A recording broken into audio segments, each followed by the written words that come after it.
So yeah, this one's probably going to suck a fair bit for NYCFC fans, but word's coming down the pipe that from AM New York, the Post, a few other places as well, that talks between NYCFC and defender Justin Haak have quote-unquote broken down, and he's expected to probably be testing the free agent market.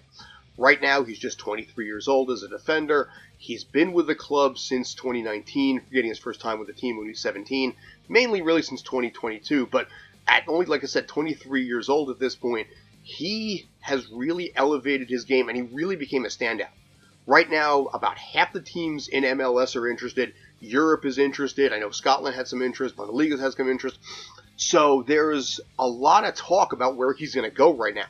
I guess from an NYCFC perspective, they didn't want to pay the dude. I mean, if you're Justin Haak, I get it. You know, you Steve Miller this thing, you go on, you take the money and run. But for the rest of the club, I guess they're going to be looking on, like, maybe Micha. They're going to be looking at Johnny Shore maybe a little bit more for next season. It's going to be one hell of a loss. So I really don't know what the team is going to do. I don't know where he's going to go.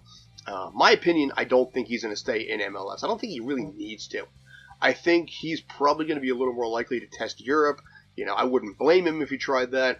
But what do you guys think? You know, I mean, do you think that NYCFC should have brought him back? Do you think they should have tried harder? You know, what do you think NYCFC should have tried to pay him?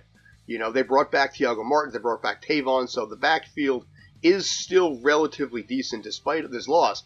But this is going to raise a lot of questions. What's going to be the future for Justin Haak? Where do you think he's going to go? What do you think NYCFC does going forward? And do you think they can plug that gap, or do you think they're okay on their own? Anyway, like I said, I personally really like Justin Haak. You know, I talked to him so many times. I like the dude. You know, I'm proud of him for basically getting as far as he did. I'm proud of him for basically being able to get the money that I think he's going to deserve at this point. But from an NYCFC perspective, holy shit, this one sucks. Anyway, hope you guys are doing well out there. Let me know your thoughts. Take care as always, and stay awesome.